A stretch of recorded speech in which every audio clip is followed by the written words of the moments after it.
So the 20s were busy in him establishing the school, establishing the Kala Bhavan, but the 30s and 40s witnessed Nandalal Bose involved intensely in the creation of his own work. The engagement with natural environment was that Nandalal began to take a deep interest in nature around. He used to take walks and he used to have a set of postcards with him.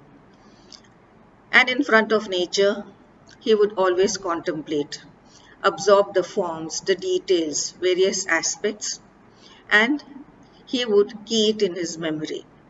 This was a mnemonic exercise, whereby he tried to reduce all the forms that he observed and internalized in nature, and then he had it stored away in his memory as visual codes, so that anytime he required, he could recall them and work from memory directly. This aspect of drawing continues even today in many of the institutions which Nandalal established at Kala Bhavan, and made his students also do the same. So as a teacher, he felt that learning should be above teaching. And this is how the learning happened. So the students were required to go out into nature, look at nature, absorb the forms, and have them keyed in their memory for later use. So the aesthetics of his art was that there was more emphasis on the form rather than the sentiments, which one would see it in the works of Abanindranath Tagore, because he lent very heavily on the literary and the historical themes. So when we look at Nandalal's works, his brush strokes are very bold, they're vigorous, spontaneous, and with a few lines here and there, he was able to create his forms. And most of his works are placed in an environment of Shantiniketan. And later on, he was to say that he began to see Shiva in the trees, his Krishna in the cowherds, his Sabari in the Santal woman, his Arjuna in the local archer.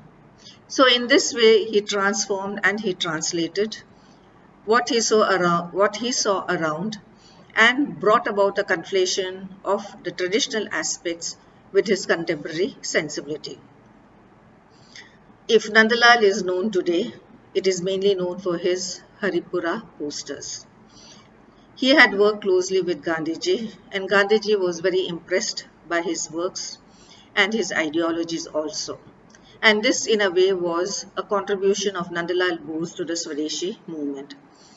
In 1937, Gandhiji invited Nandalal Bose to decorate the pandal for the Congress meet that was to be held at Haripura. Earlier on 2 occasions, he had done a similar work at Lucknow and at Faizpur. Nandalal, in a sense, was reluctant to do it, but Gandhiji impressed upon him that he has to carry out this work. And it is here that all his past experiences turned into a masterstroke.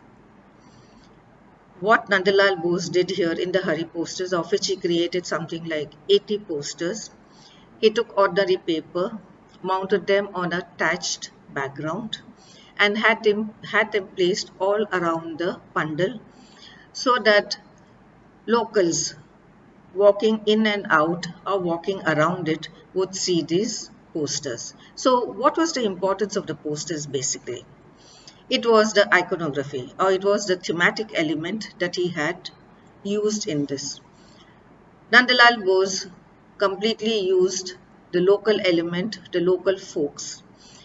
He had the representation of musicians, the artisans, the archers, mythical representation, domestic interiors, etc. And all of these were based on the surroundings of Haripura and all the activities which went on there. So there were tailors, carpenters, ear cleaners.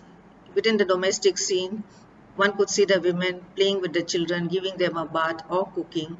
Or there would be a representation of an archer or a mythical goddess like Rati, or a representation from Mughal miniature also, where there would be a representation of a warrior.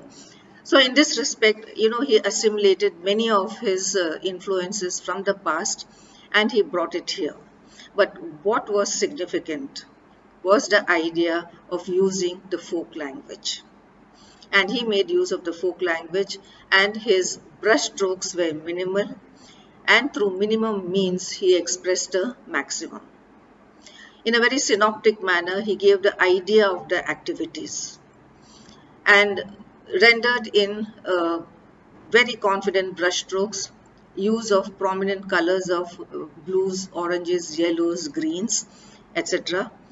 And in that respect, the representation of the local activities around, the representation of the local folks around. And this is what exactly was the ideology of Gandhiji, that India lives in its villages, and that the villages were the most important, significant centers. And this idea was recreated by Nandalal Bose in his Haripura posters. This was done in 1937. His other works were watercolor washes or sketches or drawings, and he was also equally restless, and he explored many other mediums. He was the first to make use of linocuts, woodcuts, etching, dry point, and lithography. So he created a number of prints also, of which his most iconic and most representative of his works in linocut is Gandhiji's Dandi March. The representation of Gandhiji was a personification of all his ideologies in the way he had postured him walking forth. It was black and white, and it had the power and the potency to draw the attention to it. Those works which he did within the environment of Shantiniketan were numerous, and there were a series of sketches that he had done in a very quick, spontaneous, impressionistic manner. Then there were a few watercolors and in the wash techniques also he had done, like the New Clouds, which sees the women of Shantiniketan area, a locality, hurrying forth in the evening as clouds thunder over and it may begin to rain any moment. That brisk activity of walking, the rhythmic act of walking, has been well captured by Nandalal Bose in his works. So in this respect, we find that his contribution to modernity remains very important. He remained an important aspect of modern Indian art. And in 1950, he was invited by the president to illustrate the Indian constitution that was handwritten.